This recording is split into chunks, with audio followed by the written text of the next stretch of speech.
Selamat datang di channel saya Serangga Gatal. Jangan lupa di subrek, like and share. Mimin doakan semoga kita sehat semua. Oke, kita mulai. Keluarga Su. King Wu Yuan. Su Hongli memegang toples catur di satu tangan dan memainkan notasi di papan catur di tangan lainnya. Anak-anak kulit hitam dan putih secara bertahap menjadi jalan buntu. Dia memainkan permainan itu sendiri dan menikmati dirinya sendiri. Hingga malam tiba. Su Hongli tiba-tiba mengerutkan kening, menghela nafas dengan lembut, melambaikan lengan bajunya dan menepis papan yang penuh dengan bidak catur, dan berkata, hal yang paling sulit untuk diatasi di dunia ini seringkali adalah diri Anda sendiri, ini adalah kasus catur, dan hal yang sama juga berlaku dalam praktek. Tidak jauh dari situ, lelaki tua berjubah Tao itu sudah lama menunggu. Mendengar kata-kata itu, dia tidak bisa menahan tawa, bermain game, minta langkah tanpa penyesalan, berlatih, dan minta satu tanpa halangan. Su Hongli tersenyum, bangkit dan berkata, semua orang tahu kebenaran besar, tentu saja, lebih mudah untuk mengetahui daripada melakukannya. Saudara Tao, Anda telah menunggu lama, apakah ada sesuatu yang penting? Pria tua berjubah Tao itu mengangguk dan berkata, Su Yi telah tiba di ibu kota Giok. Malam semakin gelap, lampu-lampu di halaman bergoyang, dan angin malam bertiup. Su Hongli tertawa dan berkata, itu sudah diduga, tapi itu tidak mengejutkanku. Orang tua berjubah Tao berkata dengan lembut, pada hari ini, Su Yi dan Mary berduel di sungai Qinglan, menyebabkan tunggangan Mary dipenggal dan melarikan diri karena malu. Selain itu, sebelum gerbang-gerbang naga, orang yang sebenarnya Huo Song saksikan dari pinggir, menyaksikan Su Yi pergi, dan tidak pernah bertindak gegabah. Su Hongli terdiam. Setelah beberapa saat, dia berkata dengan nada jijik, pria ini, Feng Liu, adalah penghuni liar yang tidak kompeten, dia membanggakan dirinya sebagai salah satu rekan dunia, konyol bahwa tubuh yang dia curi adalah seorang sarjana junior. Tanpa kultivasi, latar belakang yang buruk dan bakat yang biasa-biasa saja, dipengaruhi oleh tubuh ini, bahkan jika ia memiliki kemampuan untuk mencapai langit, sulit baginya untuk menjadi senjata yang hebat. Setelah jeda, dia melanjutkan, adapun orang asli Huosong, temperamennya berhati-hati, tata letaknya terlalu kecil, dan dia tidak memiliki keagungan. Dalam kehidupan ini, dia akan berhenti di jalan Yuandao, dan itu tidak layak. Mendesah. Aku tidak terkejut bahwa mereka tidak berani bertarung dengan bocah nakal itu. Komentar ini santai dan alami, dengan rasa seperti di atas kepala, penuh penghinaan tanpa malu-malu. Orang tua berjubah Tao tampaknya sudah terbiasa, yang tidak mengherankan. Setelah memikirkannya, dia berkata, Yang Mulia telah mengeluarkan dekrit untuk membiarkan Shadow Dragon Guard selalu memperhatikan gerakan Su Yi, tetapi dia tidak berniat menekan Su Yi. Sebaliknya, dia ingin melihat Su Yi. Berapa banyak suara yang bisa dihasilkan Yi setelah memasuki ibu kota Giok? Su Hongli tersenyum dan berkata, Yang Mulia, mungkin ingin melihat siapa yang menang atau kalah di antara saya, Su Hongli dan putra jahat itu. Pria tua berjubah Tao itu terdiam. Mata Su Hongli dalam, dan dia berkata dengan acuh tak acuh, selama 10 tahun terakhir, saya telah hidup dalam pengasingan di sini, mengabaikan urusan dunia. Yang Mulia mungkin ingin tahu tentang seberapa banyak peningkatan Su Hongli saya dalam kultivasi. Itu tidak masalah jika dia memiliki pengetahuan. Pria tua berjubah Tao itu tidak bisa tidak mengingatkan, rekan Tao, sebelum dunia yang mempesona datang, memperlihatkan kekuatan tubuh sebelum waktunya, saya khawatir itu akan menyebabkan beberapa masalah yang tidak perlu, penting untuk diketahui kultivasi pasukan di wilayah Xia sekarang telah dikirim satu demi satu, berjalan di berbagai wilayah di benua Changqing. Su Hongli menyela, tidak apa-apa, hanya untuk membersihkan putra jahat itu tidak akan membiarkan saya menggunakan semua kekuatan saya. Berbicara, dia sudah berjalan menuju kamar, sudah larut, saudara Tao tolong jaga dirimu. Pria tua berjubah Tao itu tertegun dan menggelengkan kepalanya. Dia tidak terlalu terlibat. Saat itu larut malam, dan bulan yang memudar menggantung tinggi di langit, sejelas pisau. Ruyan Square dan Tao Fu Eli, jauh di dalam halaman Songfeng. Su Yi berbaring dengan nyaman di kursi rotan. Halaman ini sangat bagus, elegan dan tenang, ditanami pohon pinus tinggi yang tersebar, hamparan bunga, batas sayuran, kolam kecil, paviliun dan sebagainya. Sebelum Sui tiba, halaman jelas dibersihkan dan dirapikan, dan bahkan kasur di kamar diganti dengan yang baru. Duduk di halaman ini saat ini, memandangi bulan yang cerah dan cerah di langit, mendengarkan semburan ombak pinus, Sui semua malas. Dia berkeliaran di sekitar Taofu Eli sebelumnya, menemukan sebuah restoran tua dan biasa-biasa saja, dan makan semangkuk sup mie domba panas, 2 pon daging sapi kedelai, dan potongan ikan asap, sepiring kacang rebus, dan sepanci anggur gadis yang diseduh oleh pemilik toko. Belum lagi, tidak peduli makanan atau minumannya, tidak ada rasanya. Jika Anda tidak perlu khawatir, ini adalah saat yang tepat di dunia. Sui berkata pada dirinya sendiri, sayang sekali pemandangan indah ini dihancurkan oleh beberapa lalat. Sosoknya yang terbaring di kursi rotan tidak bergerak, dia mengangkat tangannya dan meraihnya. Dari pohon pinus yang tinggi 3 kaki jauhnya, jarum halus melesat keluar seperti seutas hujan, tergantung di atas telapak tangan kanan Sui. Pergi. Sui melambaikan jubah lengan bajunya. Ledakan. Di depan gerbang sebuah mansion yang berjarak 30 meter dari Songfeng Bieyuan. Seorang pria seperti pengemis meringkuk di sudut dan tertidur. Berteriak. Tiba-tiba, seberkas sinar hijau tiba-tiba muncul, menusuk pipi kiri pengemis itu, menggali lubang darah seukuran mata jarum, dan rasa sakit itu menyebabkan pengemis itu berdiri tiba-tiba, wajahnya menunjukkan rasa sakit.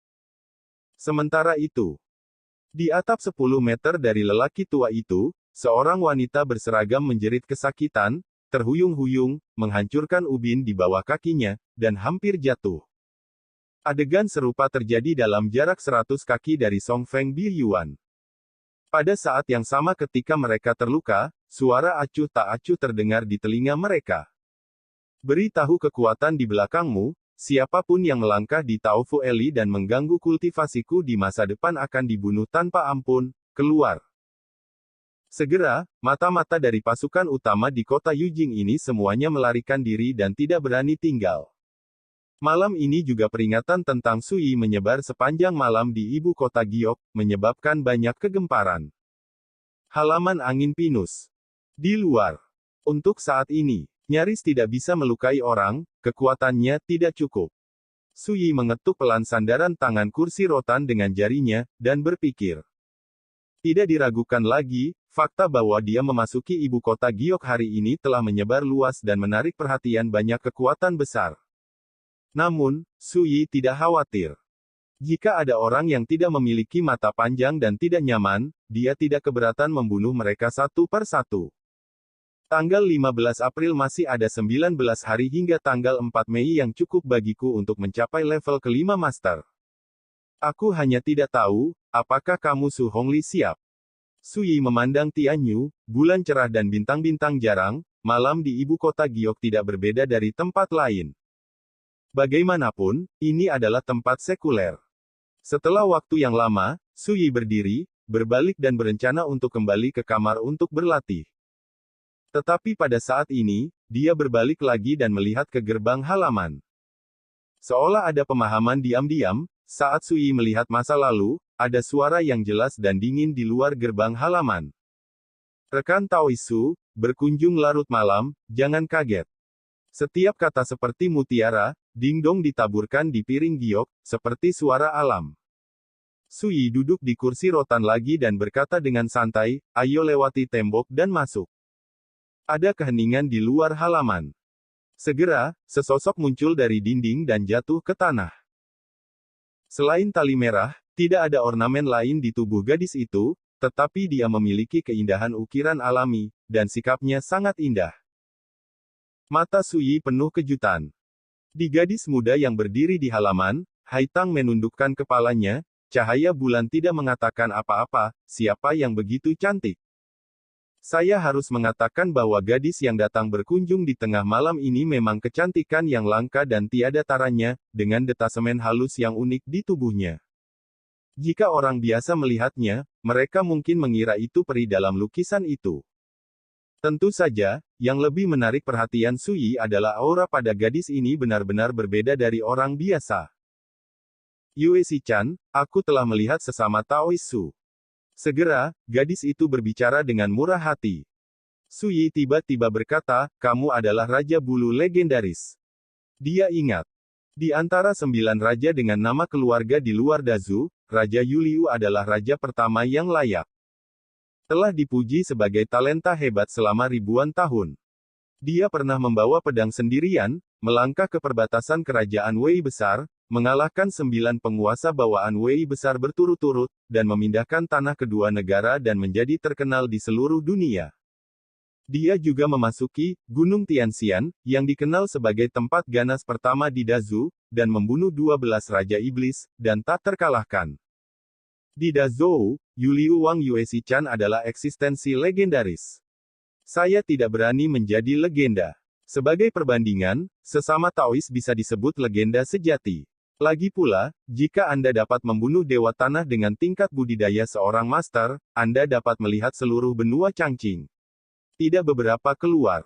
Suara jangkrik Yuexi mencicit, sikapnya tenang, dan sosoknya yang anggun seperti mimpi di bawah sinar bulan.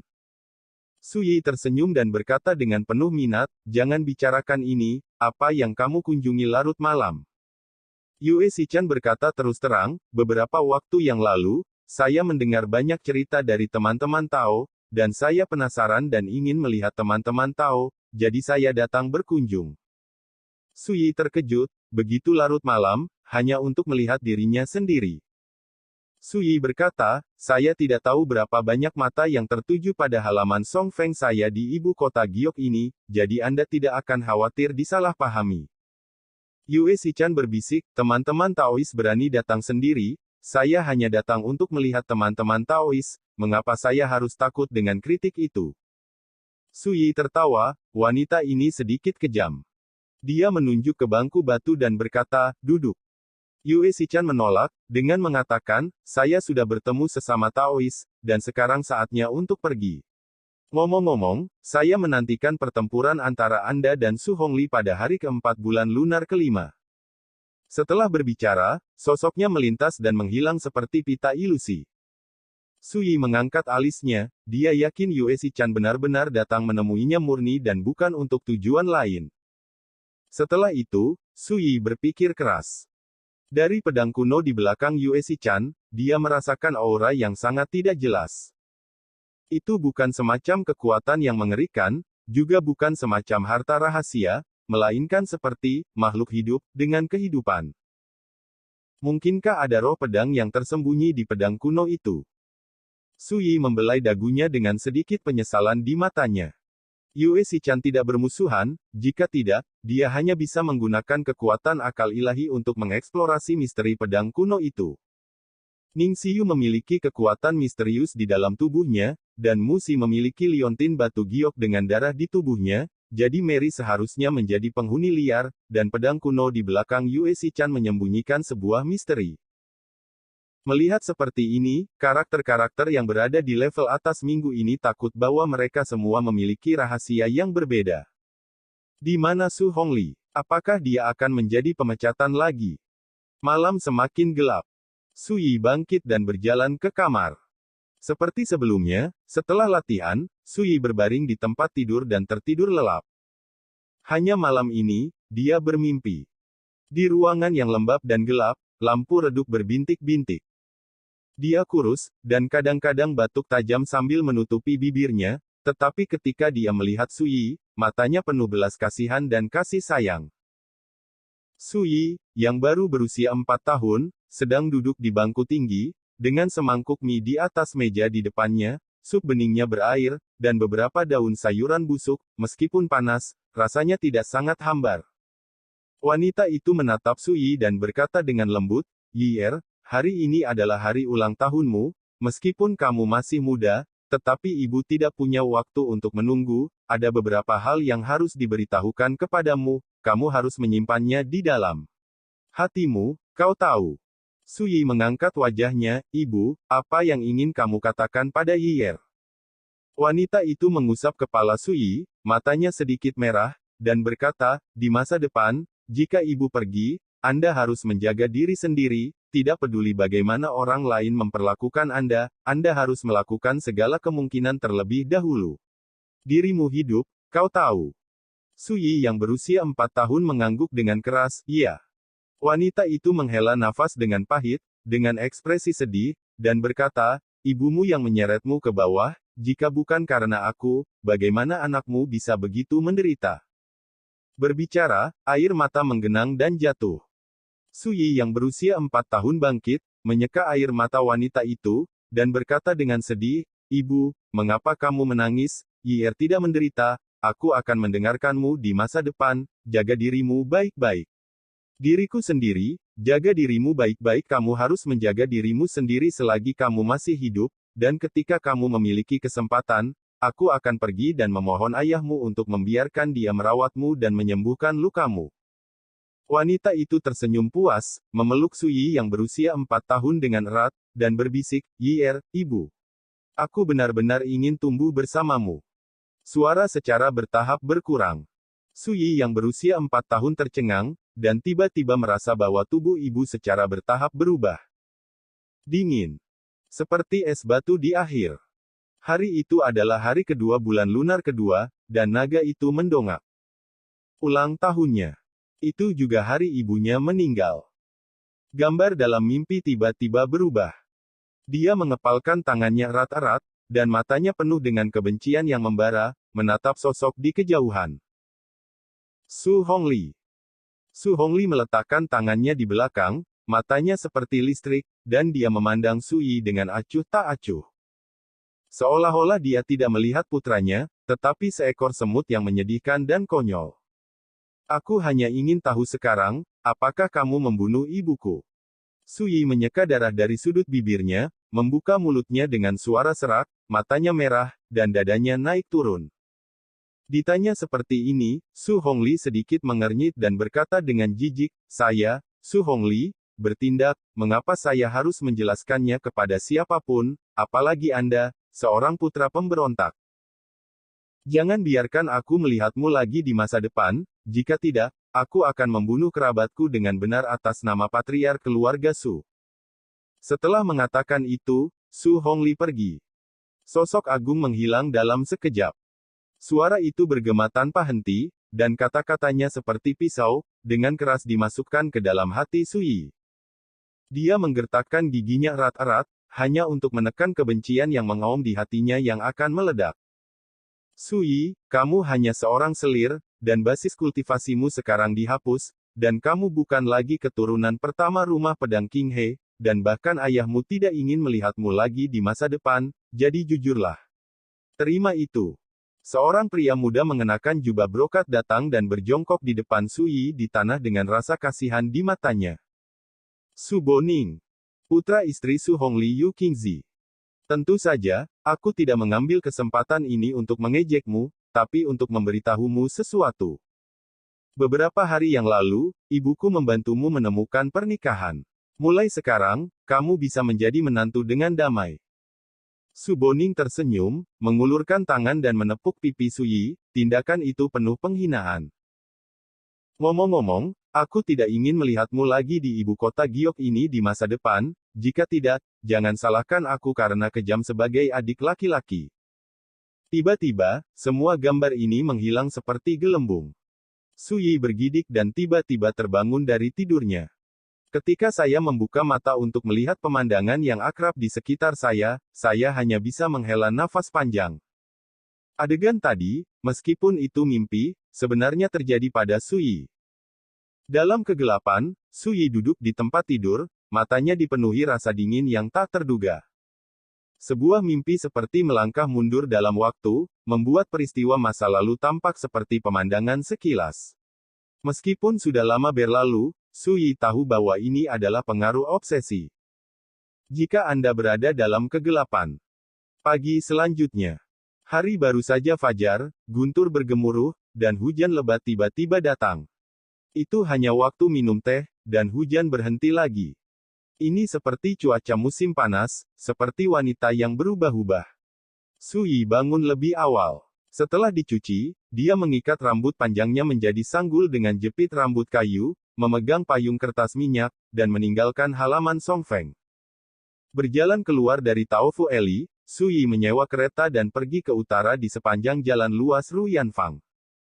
Setengah jam kemudian, kereta keluar dari gerbang utara dan berhenti. Su Yi turun dari kereta, mengeluarkan sepotong emas dan menyerahkannya kepada pengantin pria, dan berkata, "Tunggu di sini." Lagi pula, di bawah tatapan gembira mempelai pria, dia berjalan ke kejauhan sendirian. Di sebelah utara kota Yujing, ada gunung terus-menerus yang disebut Gunung Qingqi. Satu-satunya kesan Su Yi tentang gunung ini adalah ketika dia berusia 4 tahun, setelah ibunya Ye Yufei meninggal, dia dibawa oleh sekelompok pelayan dan dimakamkan di punggung bukit di Gunung Qingqi. Baru saja tiba di kaki Gunung Qingqi, hujan deras turun, dan tirai hujan lebat, membuat rerumputan dan pepohonan di pegunungan berdesir. Su Yi mengangkat payung kertas minyak dan berjalan maju sesuai dengan kenangan masa kecil yang samar. Untuk waktu yang lama, dia berdiri di tengah gunung. Di sini gulma tumbuh, gundukan kuburan dibangun, dan pohon cemara ditanam di satu sisi gundukan. Tidak ada batu nisan. Hanya ada satu kuburan, penuh dengan rumput liar. Su Yi memandangi makam itu dan sepertinya kembali ketika dia berusia 4 tahun. Hujan juga turun dengan deras, dan Su Hongli tidak pernah muncul sejak ibunya Ye Yufei dimakamkan di tanah sampai akhir. Di seluruh keluarga Su kota Yujing, tidak ada satu klan pun yang datang.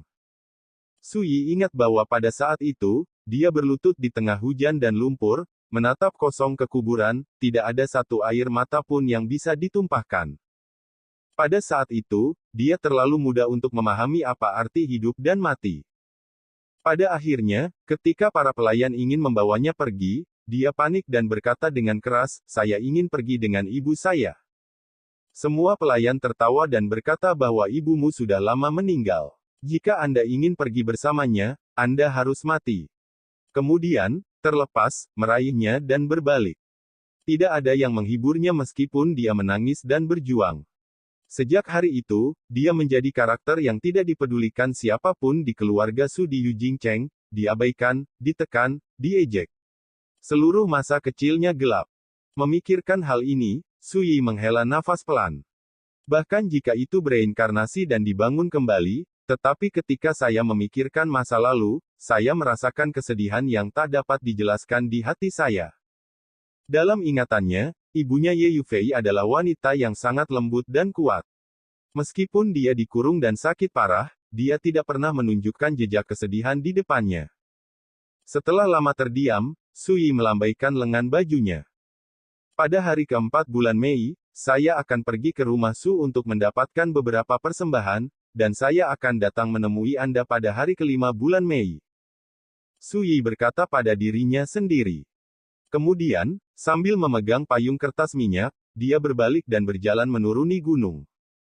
Dalam kehidupan sebelumnya, dia adalah master pedang Xuanjun yang menghormati Great Wilderness Kyushu. Tapi itu adalah masa lalu.